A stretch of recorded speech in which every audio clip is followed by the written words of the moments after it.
After I became a widower, my son slapped me and said, "Either you wash my car and work as a gardener, or go live on the street." In despair, I accepted a 12-hour shift job taking care of a billionaire. He passed away, and the heir he chose was me. The gold digger called me 48 times. I'm glad to have you here. Follow my story until the end and comment the city you're watching from, so I can see how far my story has reached. I never thought my own son would raise his hand to me. But there I was, at 66 years old, standing in my kitchen with my cheek burning from Fred's slap, staring at the man I had raised and wondering how we had gotten here. "You're pathetic, old man," Fred spat, his face twisted with disgust. "Mom's been dead for 3 months and you're still moping around like some lost puppy. Well, guess what? The free ride is over." My legs felt weak. Martha had been gone for exactly 93 days, and each morning I still reached for her side of the bed, still made 2 cups of coffee out of habit. The grief was like a physical weight pressing down on my chest, making it hard to breathe sometimes. But Fred didn't care about that. "I'm grieving, son," I managed to whisper, my voice cracking. "Your mother was my everything for 42 years. Fred rolled his eyes dramatically. "Yeah, well, life goes on. And since you're living in my house now, eating my food, you're going to start earning your keep." His house. The word stung more than the slap. This had been Martha's and my home for 38 years. We had painted every room, planted every flower in the garden, fixed every creaky board. But when Martha got sick, the medical bills had drained our savings. Fred had convinced us to sign the house over to him to protect it from creditors. We trusted him. We believed he wanted to help. "What do you mean?" I asked, though I already dreaded the answer. Fred walked to the window and pointed at his BMW in the driveway. "See that car? It needs washing every week, and the lawn needs mowing, the garden needs weeding, the gutters need cleaning. You want to live here? You work for it." I felt something inside me crumble. "Fred, I'm your father, and I'm the one paying the bills now," he shot back. "Mom left you with nothing, and I'm not running a charity. You either contribute or you find somewhere else to live. And at your age, with no money, good luck with that." The next morning, I found myself on my hands and knees, scrubbing the hubcaps of Fred's car with an old toothbrush. The concrete driveway was rough against my knees, and my back ached from bending over. Several neighbors walked by during their morning jogs, their eyes filled with pity when they saw me. Mrs. Henderson from next door looked like she wanted to say something, but I turned away. I couldn't bear to see sympathy in her eyes. "You missed a spot," Fred called from the front porch, sipping his coffee. "And when you're done with that, the grass needs cutting. I have friends coming over tonight, and this place better look perfect."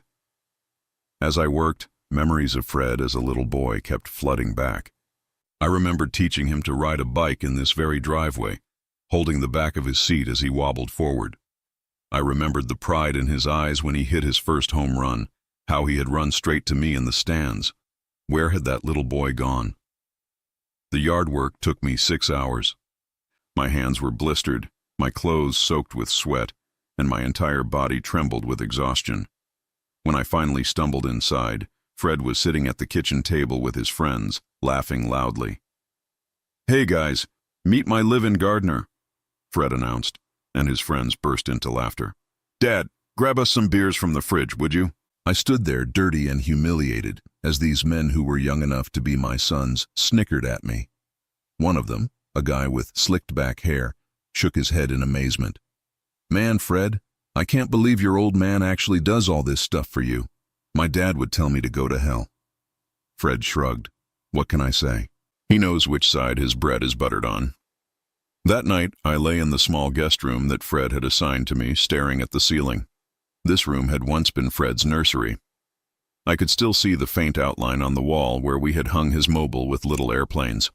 Martha and I had spent countless nights in here when he was sick, taking turns holding him, singing lullabies. Now he treated me like hired help. The pattern continued for weeks. Every morning, Fred would leave me a list of chores: wash his car, trim the hedges, clean the pool, scrub the bathroom floors. The work was endless, and no matter how hard I tried, it was never good enough. "The car still has water spots, old man," he would say, examining my work with a critical eye. "Do it again." Or, "I can still see leaves in the pool. What exactly do I pay you for?" He didn't pay me anything, of course. My payment was a roof over my head, and whatever leftovers remained after Fred finished his meals. The worst part wasn't the physical labor or even the exhaustion. It was the slow erosion of my dignity. Every day I felt a little less like a human being and a little more like furniture that Fred occasionally barked orders at. 3 weeks into this nightmare, I was trimming the front hedge when Mrs. Henderson approached the fence. "Alan," she said softly, "honey, what's going on?" Martha would be heartbroken if she saw this. I stopped clipping and looked at her kind face. She and Martha had been close friends for 20 years, sharing coffee every Tuesday morning and comparing notes about their gardens. "I'm fine, Elizabeth," I lied, but my voice shook. She reached through the fence and touched my arm. "No, you're not. This isn't right, and you know it. Martha left you that insurance money, didn't she? $25,000? I nodded miserably. "Fred said I needed to give it to him to help with expenses. He said the house costs were too much for him to handle alone." Elizabeth's face darkened. "Alan, that boy is using you. This house has been paid off for 10 years. Martha told me so herself." The hedge clippers slipped from my hands as the truth hit me. Fred had lied about the expenses. He had taken my insurance money, the money Martha had wanted me to use to live comfortably in my golden years, and he was treating me like a servant in my own home. That evening, as I served Fred his dinner, I gathered the courage to ask about the money. "Fred, about that insurance payment, maybe I could keep some of it for personal expenses." Fred's fork stopped halfway to his mouth. "What personal expenses?" "I provide everything you need." "Well, I'd like to buy some new clothes, maybe take Mrs. Henderson out for coffee sometimes. I haven't had any spending money in months." Fred set down his fork and stared at me with cold eyes. "Dad, that money is gone. I used it to pay down the mortgage and cover your medical expenses from when you had that chest pain last month. You're lucky I'm willing to take care of you at all." But there was no mortgage to pay down, and my chest pain had been a mild anxiety attack that required no treatment. I knew Fred was lying, but I also knew I had no proof and nowhere else to go. That night I made a decision that would change everything. I couldn't live like this anymore. I would rather die with dignity than continue to be slowly destroyed by my own son's cruelty. I started looking through the classified ads for any job that would hire a 66-year-old man with no recent work experience. The classified ad was small, tucked between offers for used furniture and pet grooming services.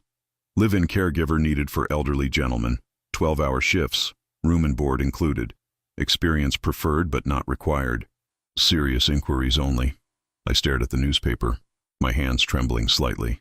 A live-in position would mean leaving Fred's house, escaping the daily humiliation that had become my existence. But it also meant admitting that my own son had driven me to seek refuge with strangers. I called the number before I could lose my nerve. "Whitmore residence. This is Margaret speaking," came a crisp voice on the other end. "I'm calling about the caregiver position," I said, trying to sound more confident than I felt. "How old are you?" Margaret asked bluntly. 66. There was a pause. "Most applicants are much younger. Do you have experience caring for someone with advanced Parkinson's disease?" My heart sank. "No, ma'am, but I'm a quick learner, and I cared for my wife during her final illness." Another pause. "Can you start immediately?" "Yes," I said, perhaps too quickly. "Be here tomorrow at 8 in the morning for an interview. 1527 Elmridge Drive. Don't be late." The next morning I stood in front of an imposing colonial house, its perfectly manicured lawn making Fred's yard look shabby by comparison. My one decent shirt was wrinkled from being packed at the bottom of my drawer, and I had polished my old dress shoes until they gleamed. Margaret turned out to be a severe-looking woman in her 50s, with steel gray hair pulled back in a tight bun. She led me through rooms filled with expensive furniture and oil paintings, finally stopping at a heavy oak door. "Mr. Whitmore is inside," she said. "He's had 3 caregivers in the past 6 months. 2 quit, 1 was fired. He can be difficult, but he's not cruel. The position pays $800 a week, cash, plus room and board. Your room is in the servants' quarters, and you'll have Sundays off unless there's an emergency. $800 a week. I hadn't seen that kind of money in years. It was more than enough to eventually find a small apartment of my own, to rebuild some semblance of independence. Margaret knocked on the door and entered without waiting for a response. "Mr. Whitmore, this is Alan Matthews, here about the caregiver position." The man sitting in the wheelchair was not what I had expected. Howard Whitmore was probably in his early 70s, but his eyes were sharp and alert despite his body's betrayal. His hands shook with the telltale tremor of Parkinson's, but his gaze was steady as he studied me. "You're old," he said bluntly. "Yes, sir, I am. Most people your age are retired, playing golf, spoiling grandchildren. Why do you need this job?" The question hit me like a physical blow. How could I explain that my son had reduced me to a servant in my own home?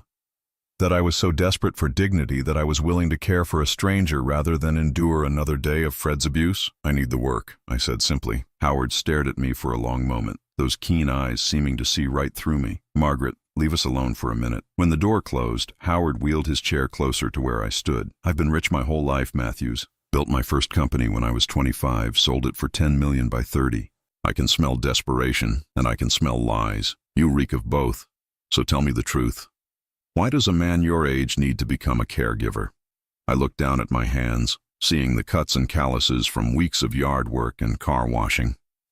When I looked back up, Howard was still waiting. "My wife died 3 months ago," I said quietly. "My son convinced me to sign over my house to him during her illness. Now he treats me like hired help. I wash his car, mow his lawn, clean his house. He took my insurance money and gives me nothing but a place to sleep and whatever food he doesn't want." Howard's expression didn't change, but something shifted in his eyes. "What's your son's name?" "Fred. Fred Matthews." "Fred Matthews," Howard repeated, rolling the name around like he was tasting something bitter. "And you're willing to leave everything you know to take care of a sick old stranger rather than stand up to your own boy." The words stung because they were true.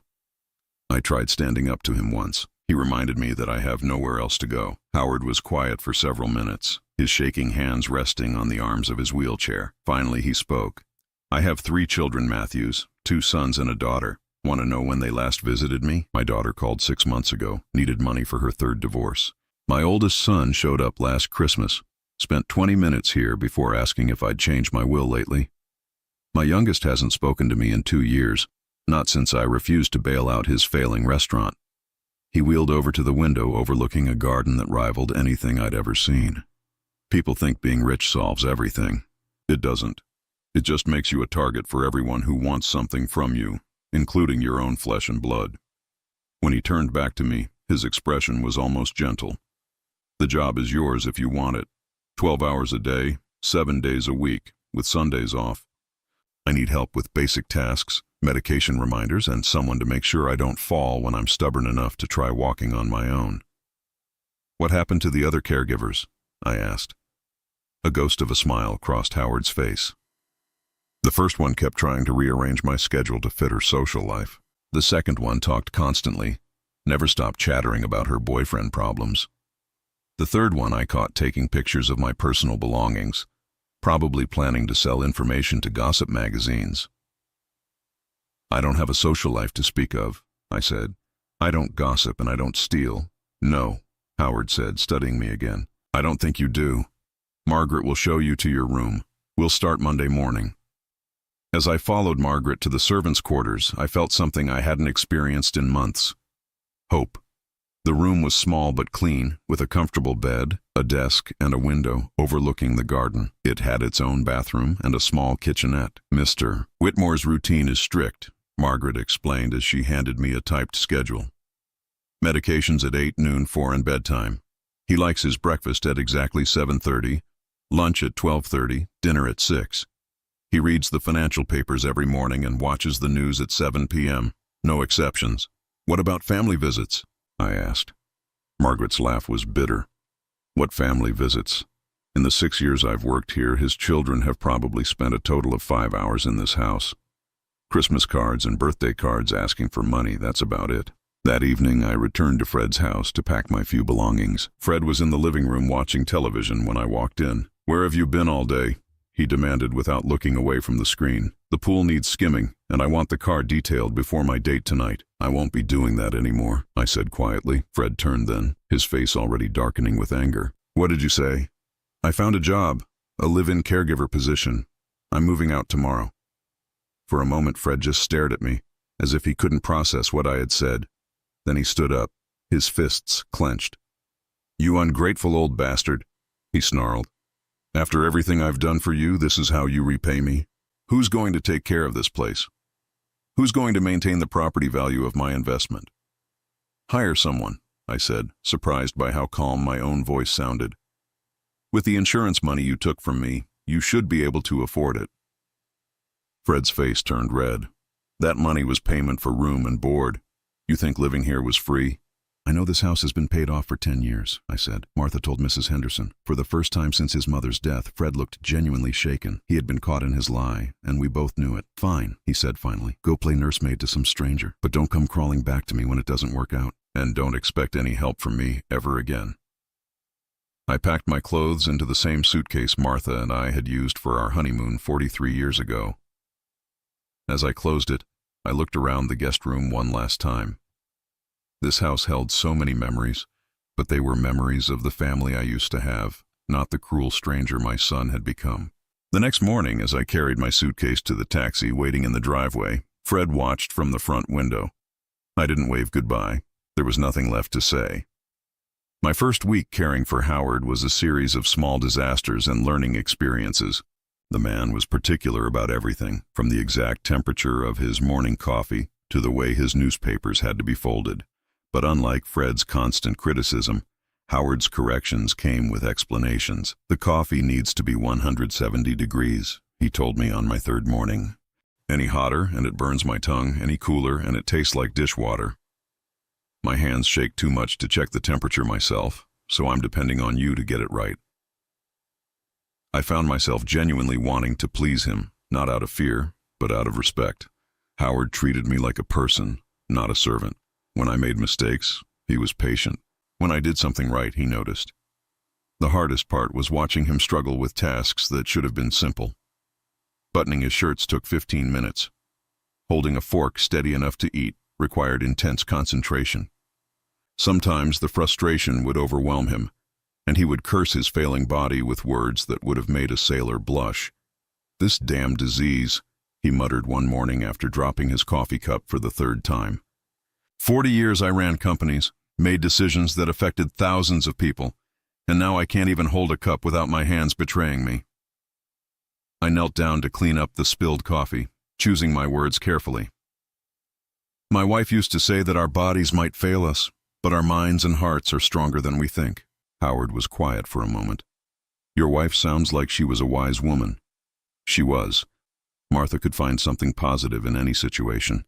Even when she was dying, she spent her last days making sure I knew how to cook her recipes and remembered to take my blood pressure medication. How long were you married? 42 years. We met when I was 24 and she was 22. She was working as a secretary at the bank where I had my first job as a teller. Howard's expression softened. 42 years. That's longer than most people these days can commit to anything. Over the following weeks, our morning conversations became longer. Howard would share stories about building his business empire, the risks he had taken, the deals that had made him wealthy. I found myself looking forward to these talks.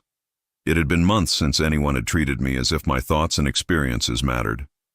I started with nothing, Howard told me one morning as I helped him with his medication. My father died when I was 16, left my mother with 4 kids and a pile of debt. I worked construction during the day and went to night school for business classes. Took me 8 years to get my degree, but I got it. What was your first business? I asked, genuinely curious. Construction supplies. I noticed that contractors were always running short on materials because suppliers couldn't deliver quickly enough. So I started a company that guaranteed same-day delivery within a 50-mile radius. Worked myself to death for 10 years, but by the time I was 35, I had 12 warehouses and 200 employees. I could see the pride in his eyes as he remembered those early days. You built something real, I said. I did. And then I sold it and started over. Real estate development, then manufacturing, then tech companies. Each time, I thought I was building something to pass down to my children. His voice grew bitter. Turns out they were more interested in spending what I built than learning how to build anything themselves. One evening, about a month into my employment, Howard had what Margaret called one of his episodes. I found him in his study, slumped in his wheelchair, tears streaming down his face. His whole body was shaking, not just from the Parkinson's, but from something deeper. Mr. Whitmore, I approached carefully. Are you in pain? Should I call the doctor? He shook his head, struggling to speak through the tremors. Just had a call from my son, Richard. Wants me to invest in another one of his brilliant schemes. When I said no, he told me I was a selfish old man who was too stubborn to help his own family. I pulled up a chair and sat beside him. I'm sorry, 43 years old, and he's never held a real job in his life. Everything I gave him, he wasted. Every opportunity, he squandered. And now he calls me selfish because I won't throw good money after bad. The pain in Howard's voice was so familiar, it made my chest ache. Sons can be complicated, I said quietly. Howard looked at me with red-rimmed eyes. You're Fred. He's not much different, is he? I had never told Howard the full extent of Fred's cruelty, but somehow he had pieced it together from the little things I had mentioned. No, I suppose he's not. The difference is, my boys were spoiled from birth. They never learned the value of work because everything was handed to them. You're Fred, he should know better. You raised him with values, didn't you? I nodded. Martha and I tried to teach him right from wrong, the importance of family, of taking care of each other. But money changes people, Howard said bitterly. Or maybe it just reveals who they really were all along. That night, I lay in my small room thinking about Howard's words. Had Fred always been capable of such cruelty, or had Martha's death and the stress of medical bills somehow broken something inside him? I wanted to believe the latter, but deep down, I was starting to accept that my son might simply be a person who put his own comfort above everything else, including his father's dignity. The next morning, Howard seemed different, more thoughtful, watching me with an intensity that made me slightly uncomfortable. Alan, he said as I helped him into his wheelchair, how long has it been since you did something just for yourself, something that made you happy? The question caught me off guard. I don't know. A long time, I suppose. Before Martha got sick? I thought about it. Maybe even before that. When Fred was young, everything Martha and I did was focused on providing for him, making sure he had opportunities we never had. Then when he was grown, we were so focused on keeping the family together, maintaining traditions. Howard nodded slowly. I made the same mistake. Spent so much time building an empire for my children that I forgot to enjoy any of it myself. Now look at us. Two old men who sacrificed everything for ungrateful sons. At least you accomplished something extraordinary, I said. You built companies, created jobs, made a real impact. And you raised a family, maintained a 42-year marriage, cared for your wife through her final illness. Don't diminish that, Alan. Love and loyalty are rarer than money. That afternoon, Howard asked me to wheel him out to the garden. It was a beautiful October day, the kind of crisp autumn weather that Martha had always loved. We sat in comfortable silence for a while, watching the gardener rake leaves. Alan, Howard said eventually, I want to ask you something, and I need you to be honest with me. Of course. If money weren't an issue, if you could live anywhere, do anything, what would you choose? I considered the question seriously. I think I'd like a small place with a garden. Nothing fancy, just somewhere quiet where I could grow vegetables and maybe some flowers. Martha always said I had good hands for growing things. What about travel? Adventures? There's a whole world out there. I shook my head. I'm not an adventurous man, Mr. Whitmore. I find peace in simple things, a good book, a well-tended garden, meaningful conversation with someone who actually listens. Howard was quiet for a long time. When he finally spoke, his voice was thoughtful. Do you know what I regret most about my life, Alan? What's that? I spent so much time accumulating wealth that I forgot to accumulate friends. Real friends, not business associates or people who wanted something from me. I have all this money, and no one to share it with who gives a damn about me as a person. You have Margaret, I offered. Howard chuckled. Margaret is an excellent employee, but she's not a friend. She does her job professionally, but she goes home to her own life every evening. She doesn't care whether I'm happy or sad, as long as I pay her salary. And you have me now. Howard turned to look at me, and I was surprised by the intensity of his gaze. Do I, Alan? Are we friends? The question hung in the air between us. In the 6 weeks I had been working for him, Howard had shown me more respect and kindness than my own son had in months. He asked about my day, listened to my stories about Martha, treated me like a human being with thoughts and feelings worth considering. Yes, I said quietly, I think we are. Howard smiled then, the first genuine smile I had seen from him since I arrived. Good, because I've been thinking about something, and I need a friend's advice, not an employee's. 3 months had passed since I started caring for Howard, and I had settled into a routine that felt more like friendship than employment. Every morning, we would share coffee and discuss the news. Howard's mind was as sharp as ever, and he often offered insights about business and politics that made me see things differently. For the first time since Martha's death, I looked forward to each new day, but I could see that Howard was declining. The tremors were getting worse, and he was having more difficulty with basic tasks. Some mornings it took him nearly an hour just to get dressed, even with my help. He never complained, but I could see the frustration in his eyes. On a cold December morning, Howard asked me to help him to his study instead of the usual breakfast routine. The room was lined with leather-bound books and filled with the scent of expensive cigars he could no longer smoke. He positioned his wheelchair behind the massive oak desk and gestured for me to sit across from him. "Alan, I need to tell you something," he began, his voice more serious than usual. "My doctor says I have maybe 6 months left. The Parkinson's is progressing faster than expected, and my heart isn't strong enough to handle much more."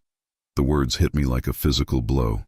I had grown genuinely fond of this difficult, complex man who had shown me kindness when my own family had shown me nothing but cruelty. "Are you sure?" "Maybe we should get a second opinion," I said, though I could see in his eyes that he had already accepted the truth. Howard shook his head. "I've seen 3 specialists, Alan. They all say the same thing. My body is shutting down, and there's nothing more they can do except keep me comfortable." We sat in silence for several minutes. Through the window, I could see the bare branches of the oak trees, stripped of their leaves by winter's approach. It seemed fitting somehow. "I want to ask you something," Howard continued. "These past 3 months, you've been more than an employee. You've been a friend, maybe the best friend I've had in 20 years. You've listened to my stories, shared your own, treated me like a person instead of a wealthy invalid."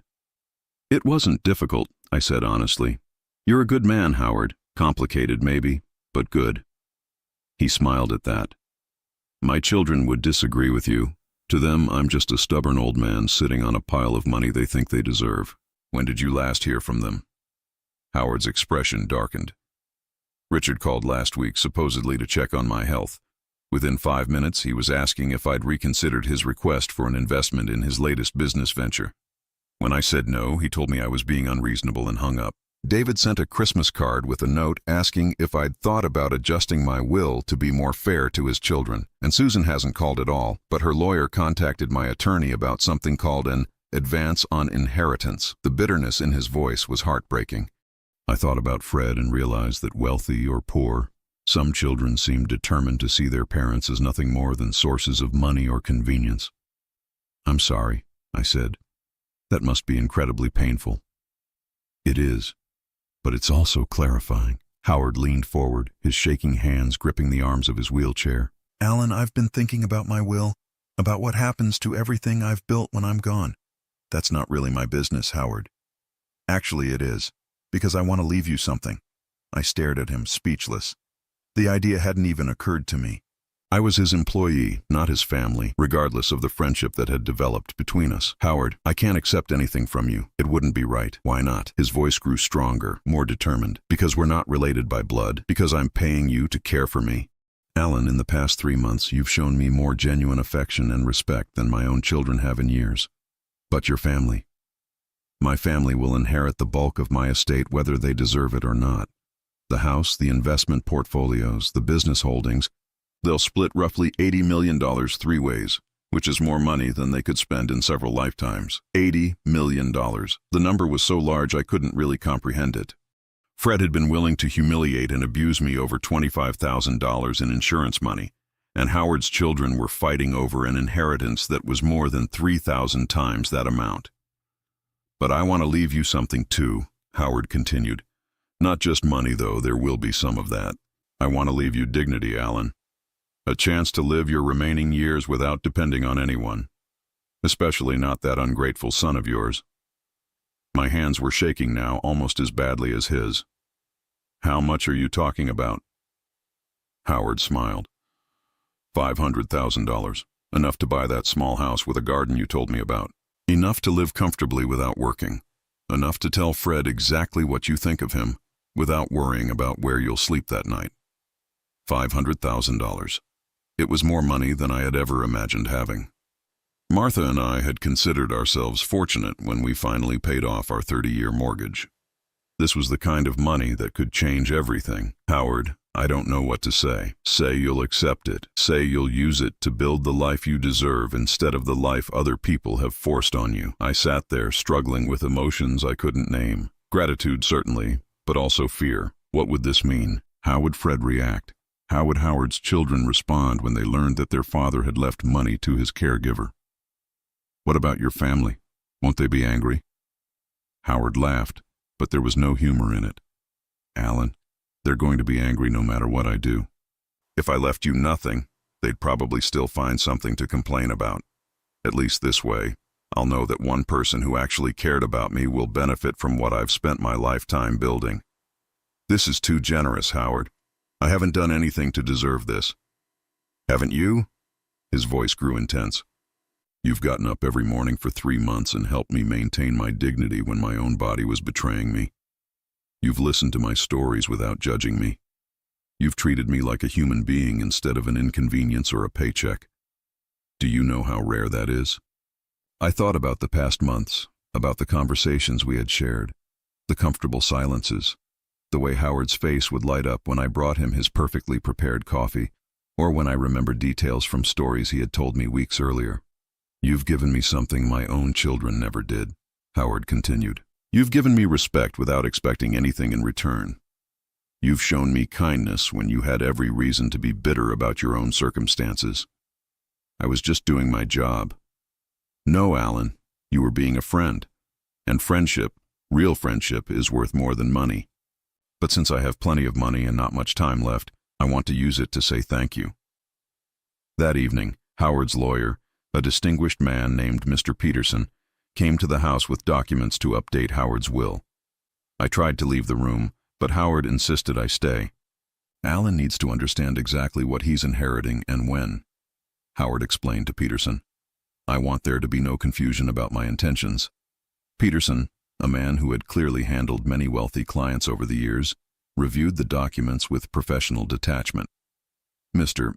Matthews will receive $500,000 to be distributed 30 days after your death. There's also a provision for a monthly stipend of $2,000 if he chooses to remain in the house until the estate is settled. I don't need to stay in the house, I said quickly.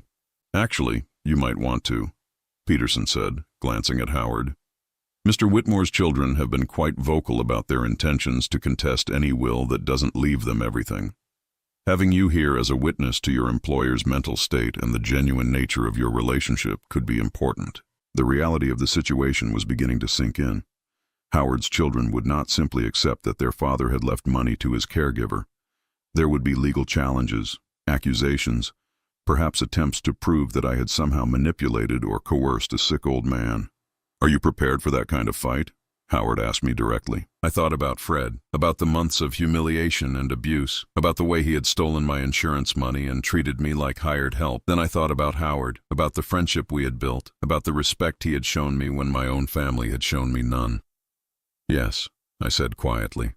I think I am. Howard reached out with one trembling hand and placed it over mine. Good, because I have a feeling the real battle is just beginning. Within hours of Peterson leaving, Howard's health took a sudden turn for the worse. That night, I barely slept, checking on him every hour as his breathing became more labored and his tremors intensified. Howard passed away on a quiet Tuesday morning in February, 3 weeks after changing his will. I was sitting beside his bed, reading him the financial news as I had done every morning for months, when his breathing simply stopped. There was no struggle, no dramatic final words.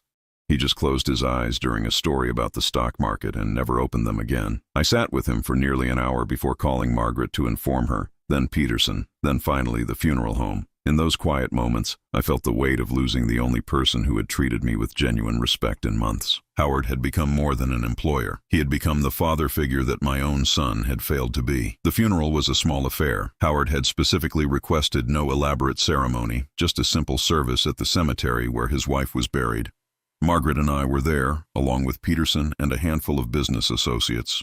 Howard's 3 children arrived separately, each looking uncomfortable and impatient rather than grief-stricken. Richard, the oldest, was a soft-looking man in his 40s who kept checking his phone during the brief service. David appeared nervous, constantly adjusting his tie and glancing around as if he expected someone to challenge his right to be there. Susan, the daughter, wore designer clothes that probably cost more than I had made in years and spent most of the service examining her manicured nails. None of them spoke to me, though I caught them staring several times with expressions I couldn't quite read, suspicion, maybe, or calculation. After the service, Peterson approached me as I stood looking down at Howard's grave. "Mr. Matthews, I'll need to meet with you tomorrow morning to begin the estate proceedings. 9 o'clock at my office, if that's convenient." I nodded, still processing the reality that Howard was gone. What should I expect? Peterson glanced around to make sure we couldn't be overheard. "Based on my conversation with Howard's children after the service, I expect them to challenge the will immediately. They're already asking questions about your relationship with their father, suggesting that you may have exercised undue influence over a sick man." "I never asked him for anything," I said firmly. "I know that, and Howard knew that. We have documentation of his mental competency right up until his death, as well as recorded statements about his reasons for including you in the will, but prepare yourself for a fight." That evening, I returned to Howard's house, which now felt enormous and empty without his presence. Margaret had left earlier, her employment having ended with Howard's death. I was alone in the servants' quarters, surrounded by the silence of a house that had once been filled with our conversations and Howard's stories. My phone rang at 8:30 p.m. I almost didn't answer the unknown number, but something made me pick up. "Dad?" Fred's voice hit me like a punch to the stomach. I hadn't heard from him since the day I left his house 4 months earlier. "Hello, Fred." "Dad, I heard about your boss dying. I'm sorry for your loss." His voice had a strange quality to it, almost nervous. "Listen, I was thinking maybe it's time for you to come home. I know we had some disagreements, but you're still my father." Disagreements. He was calling months of humiliation and abuse disagreements. "I'm fine where I am, Fred, but Dad, you don't have a job anymore. How are you going to support yourself?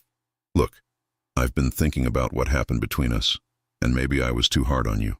You were grieving Mom, and I should have been more patient." The false sympathy in his voice made my skin crawl. Fred had never been patient with anyone in his life, and he certainly hadn't developed empathy in the 4 months since I had seen him. "What do you want, Fred?" There was a pause, and when he spoke again, his tone had shifted slightly. "I don't want anything, Dad. I just think family should stick together. Why don't you come home tomorrow? We can work things out." "No, Dad, be reasonable. You're 66 years old with no job and probably no references from your last employer, considering how it ended. You need family right now." The manipulation was so obvious, it was almost insulting. "How did you know Howard died, Fred?" Another pause. "What do you mean?" "Howard died yesterday morning." "The obituary won't be in the paper until tomorrow, so how did you find out?" Silence stretched between us, and I could almost hear Fred calculating his response. "A friend of mine saw it online somewhere. It was a lie, of course." Fred didn't have friends who read obituaries of wealthy strangers. Someone had told him, which meant someone had been asking questions about Howard's death and my connection to it. "I have to go, Fred." "Dad, wait, don't hang up. We need to talk about your future. You can't just—" I ended the call and immediately turned off my phone, but the damage was done. Fred knew about Howard's death, which meant he probably knew about the will. The question was how. The next morning, I met with Peterson in his downtown office. The building was the kind of imposing structure that spoke of old money and established power, all marble columns and polished brass fixtures. Peterson's office was lined with law books and dominated by a massive mahogany desk. "Before we begin," Peterson said as I took a seat across from him, "I need to inform you that Howard's children have already retained counsel. They filed preliminary paperwork yesterday afternoon challenging the validity of the will." My heart sank. "On what grounds?"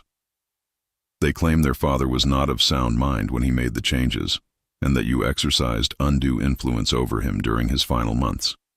They're also suggesting that you may have isolated him from his family and manipulated him for financial gain. The accusations were so far from the truth that they would have been laughable if they weren't so serious. Howard made his own decisions about his family. I never told him not to see his children. I know, and we have evidence to support that. But prepare yourself for a long legal battle.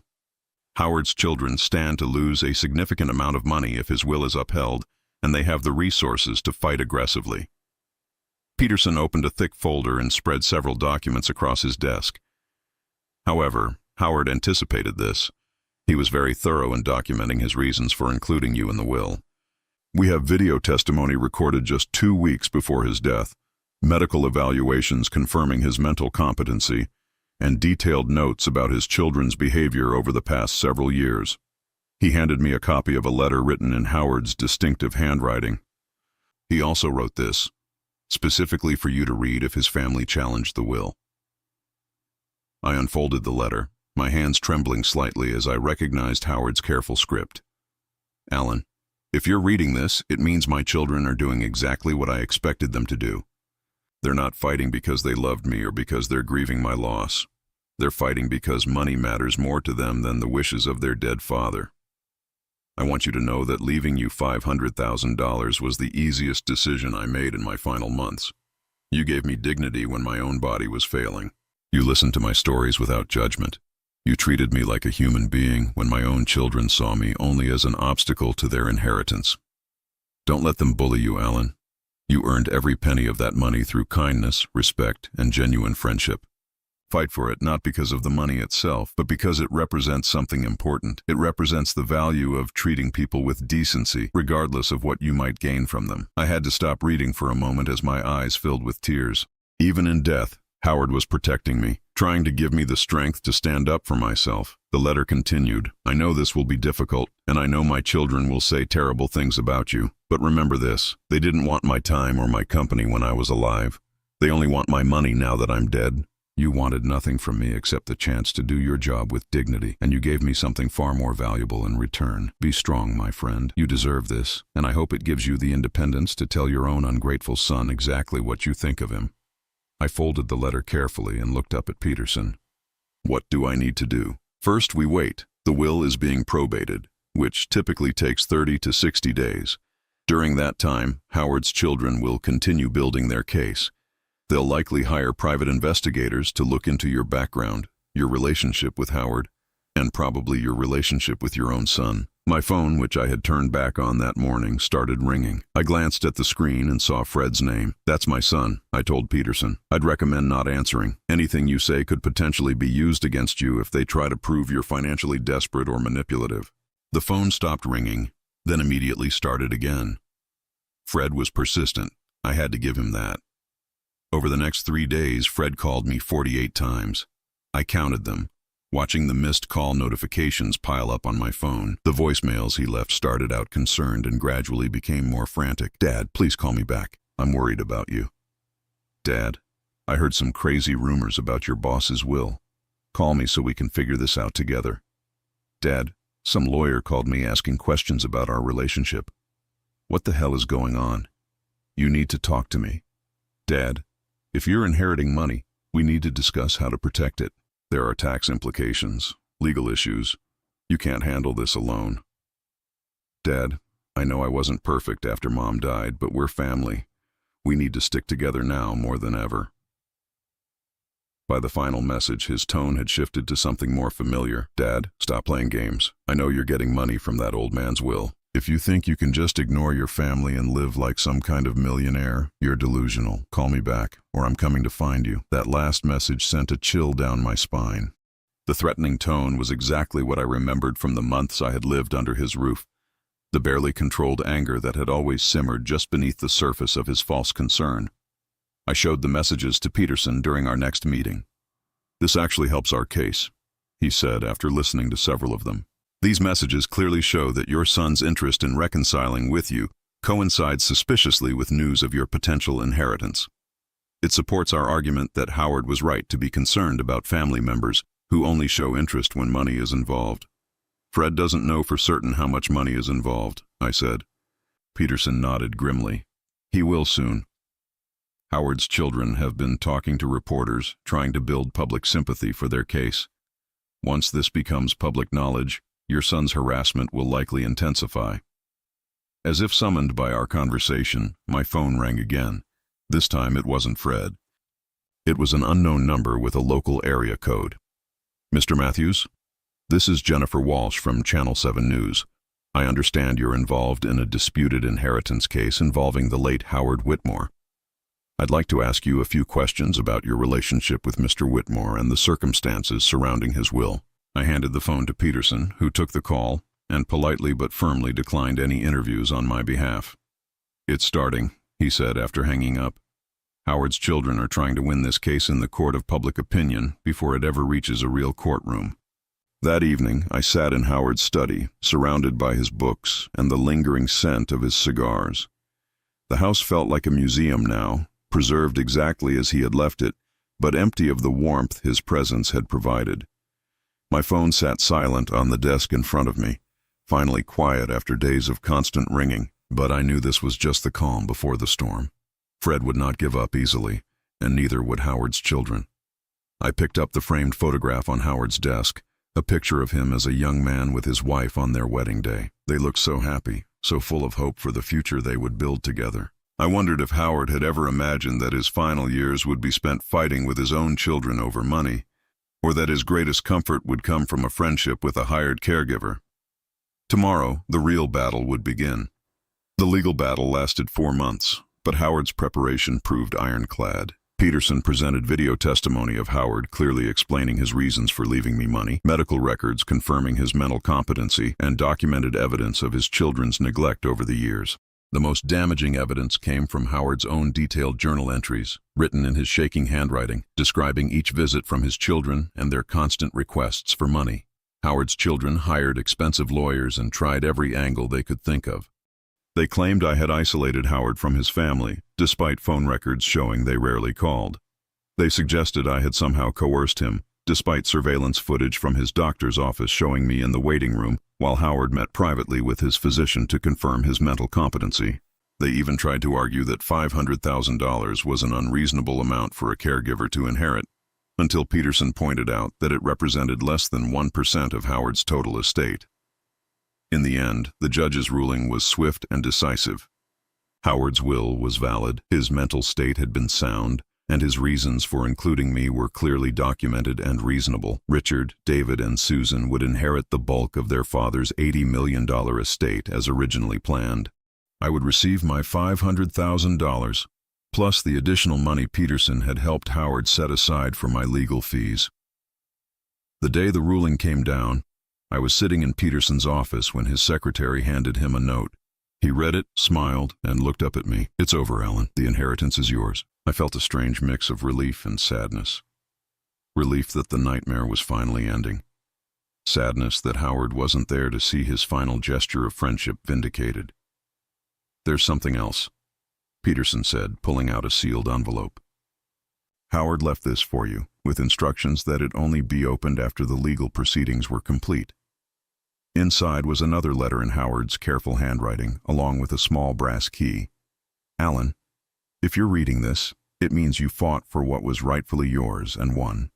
I'm proud of you for standing up for yourself, something I wish I had taught my own children to do. The key is to a safety deposit box at First National Bank, box number 247.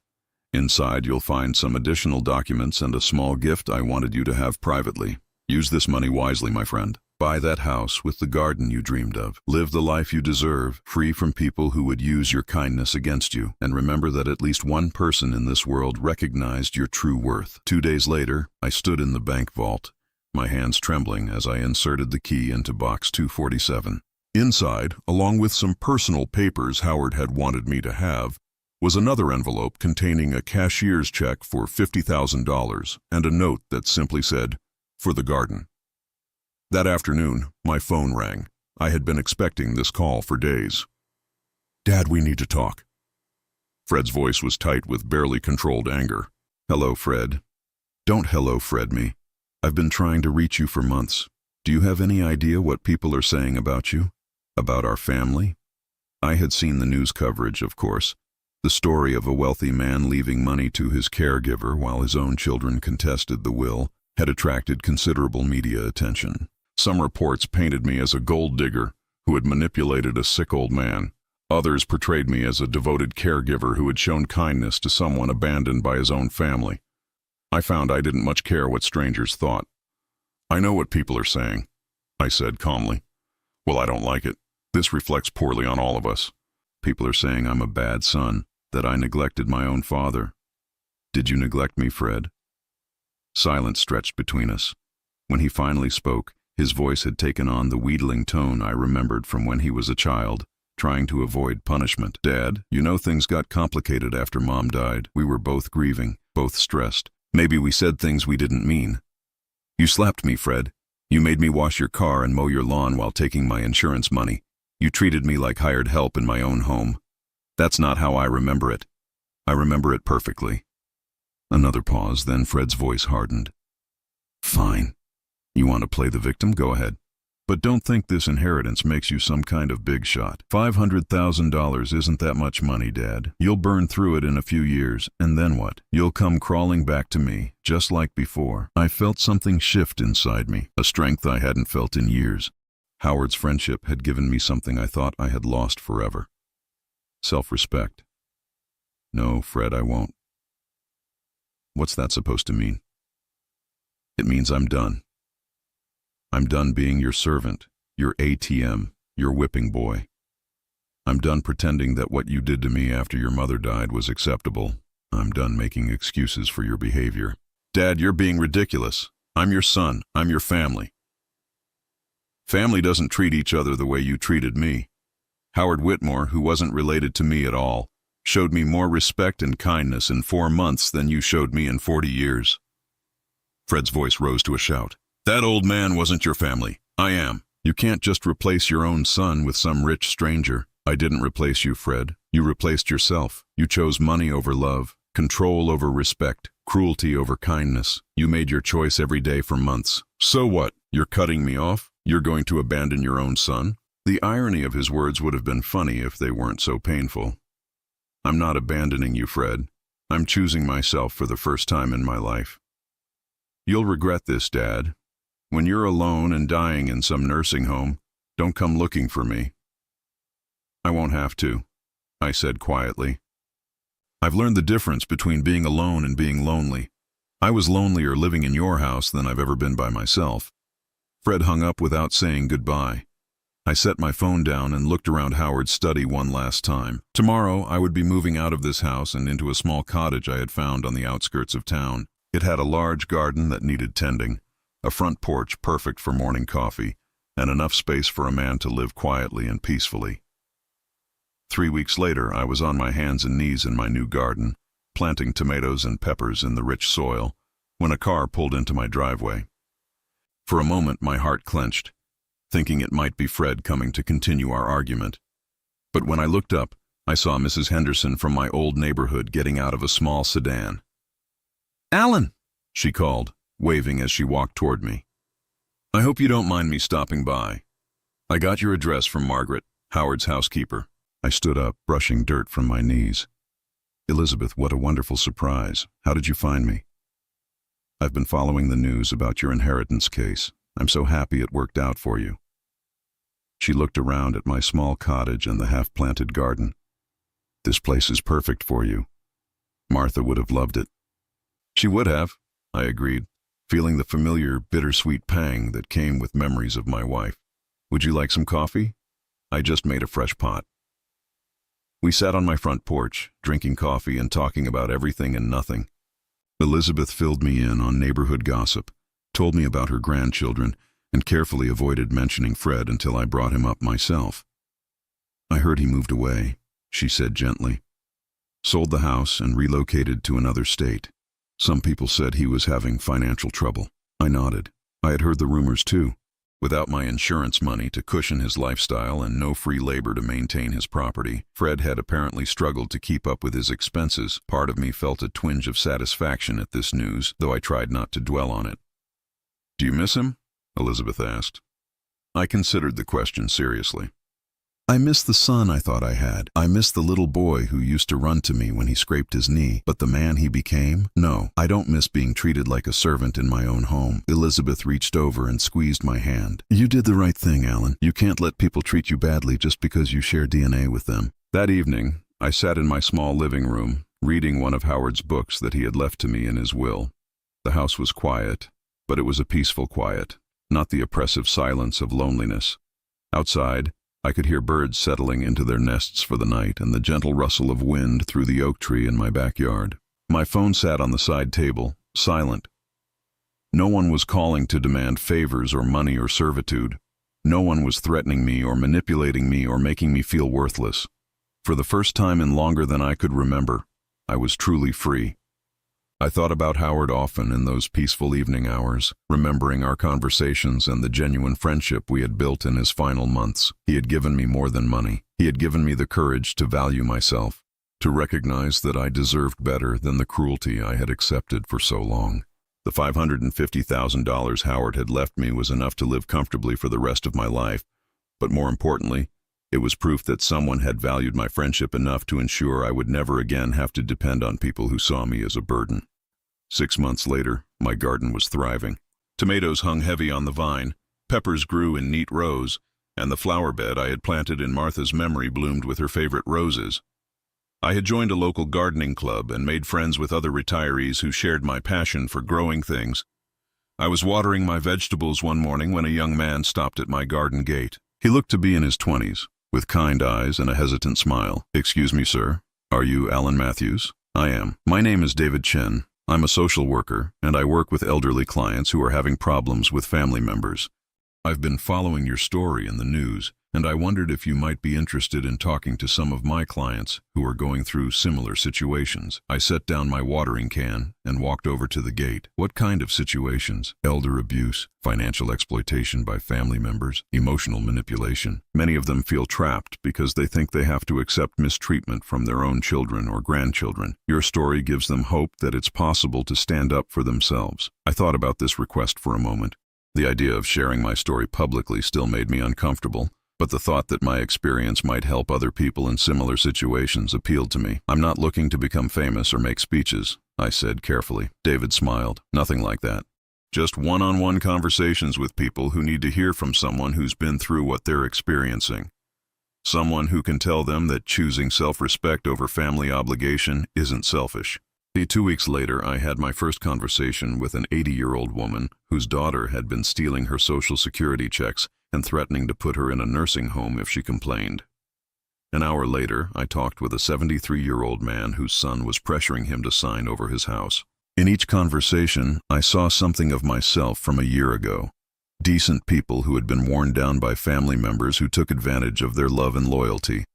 I told them about Fred, about the months of humiliation and abuse, about finding the courage to walk away. I told them about Howard, about discovering that sometimes strangers show us more kindness than our own blood relatives. Most importantly, I told them what Howard had told me, that they deserve to be treated with dignity, regardless of their age or their dependence on others. As winter approached, I found myself looking back on the past year with something approaching gratitude. Not gratitude for the pain or the humiliation, but gratitude for the strength I had discovered within myself. Howard's inheritance had given me financial security, but more than that, it had given me the independence to choose who I allowed in my life. I never heard from Fred again after that final phone call. Sometimes I wondered if he was happy, if he had learned anything from losing both his parents, if he ever regretted the choices he had made. But mostly, I found that I didn't think about him at all. On the first anniversary of Howard's death, I visited his grave and placed a small bouquet of vegetables from my garden on his headstone. The inscription read simply, "Howard James Whitmore, beloved husband and father." I knew Howard would have appreciated the irony of that final word. "Thank you, my friend," I said quietly. "Thank you for showing me that I was worth more than I knew." As I walked back to my car, I felt Martha's presence beside me, the way I sometimes did in moments of peace. I knew she would have been proud of me for finally standing up for myself, for choosing dignity over dependency. The setting sun painted the sky in shades of orange and pink, and I drove home to my small cottage, my thriving garden, and the quiet contentment of a life lived on my own terms. At 67 years old, I had finally learned that family isn't about blood or obligation. It's about love, respect, and the choice to treat each other with kindness. Some lessons come late in life, but they're no less valuable for the wait.